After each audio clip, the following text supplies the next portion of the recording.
Hi everyone, this is Nicole Neal, and today I'm going to be talking about hyperparathyroidism. Primary hyperparathyroidism is actually quite a common condition that affects nearly 0.3% of the general population. To understand hyperparathyroidism, it is essential to first understand what the parathyroid hormone does in the human body.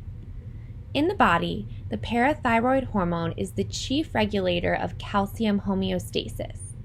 When explaining hyperparathyroidism, just look at the name. Hyperparathyroidism. Hyper being the important prefix. Hyper means high or above normal. So primary hyperparathyroidism is the inappropriate overproduction of parathyroid hormone.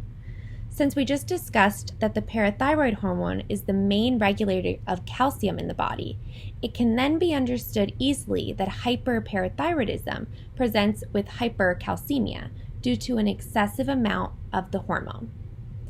This disease process predominantly affects the elderly population, while women are 3 times more likely than men to have this. In children, however, primary hyperparathyroidism is quite rare. It is usually a result of carcinomas, genetic syndromes, or metabolic diseases. Regardless, primary hyperparathyroidism is the predominant cause of hypercalcemia regardless of age. Secondary hyperparathyroidism, on the other hand, occurs as a normal body response to hypocalcemia due to diseases that affect the kidneys, liver, or intestines. An example of secondary hyperparathyroidism occurs in newborn babies in response to the birthing mother experiencing hypocalcemia, which is why it is secondary. Tertiary hyperparathyroidism occurs in patients that experience long-standing secondary hyperparathyroidism, but who also develop parathyroid hormone production with hypercalcemia. In order to understand the pathology of this disease process, one must first understand that very precise regulation of extracellular and intracellular calcium is absolutely essential for normal physiological processes to occur. That might sound complicated, but the processes needing a normal range of calcium to occur include ones you've most likely heard, including cell signaling, neural function, muscular function, hormone regulation, and bone metabolism. In cases of hyperparathyroidism, the parathyroid hormone increases the receptor-mediated reabsorption of calcium in the kidneys. In response to this, the release of skeletal calcium stores are released, which leads to an increase in vitamin D production and increased gastrointestinal reabsorption in the gut. Another central part of calcium regulation is a receptor known as the calcium sensing receptor, or CaSR for short. CaSR responds to the level of ionized calcium that is in a person's extracellular space and then can upregulate or downregulate the secretion of the parathyroid hormone, increasing or decreasing the amount of calcium there. In turn, primary hyperparathyroidism is characterized by the hypersecretion of parathyroid hormone, leading to hypercalcemia and relative hypophosphatemia. Overall, the pathophysiologic effects of this disease process are due to direct actions of the parathyroid hormone, such as the direct actions of the parathyroid hormone on bone and kidney, and the indirect effects of altered mineral homeostasis because of this. Usually, hyperparathyroidism is discovered by the incidental finding of hypercalcemia on a CMP.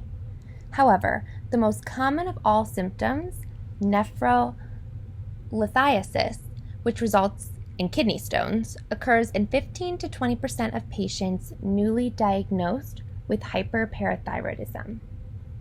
Primary hyperparathyroidism mostly affects compact bone, although the lumbar spine is usually spared in milder forms.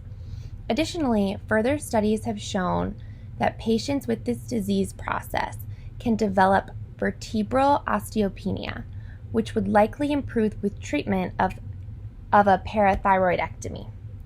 In advanced primary hyperparathyroidism, however, a person's entire skeletal system can be impacted.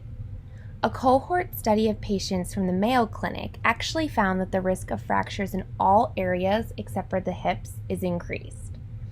Additional but less specific features of primary hyperparathyroidism include muscle weakness, fatigue, cognitive disturbances, hypertension, left ventricular hypertrophy, valvular calcification, and cardiovascular mortality.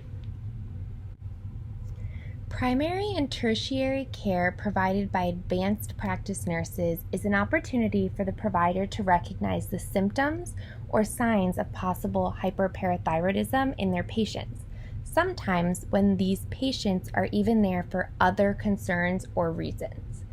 It is important for the advanced practice nurse to be mindful, effective, and exploratory while examining and caring for their patients, so that they could notice something such as symptoms of hyperparathyroidism. This is especially important considering that prompt treatment greatly reduces the mortality rate of the disease. Like all disease processes, but specifically ones that greatly impact someone's life or result in surgery to manage it, providing compassionate, mindful care is imperative for the Christian advanced practice nurse. Colossians 3:12 says, "Put on then, as God's chosen ones, holy and beloved, compassionate hearts, kindness, humility, meekness, and patience." As Christian providers, it is important to understand this Bible passage, as we are called by God to care for our patients and to care for those of His creations who are sick and vulnerable and need our care the most. And that leads us to the reference page. I hope that you found this helpful in your understanding of hyperparathyroidism, and I look forward to watching your presentations. Thanks!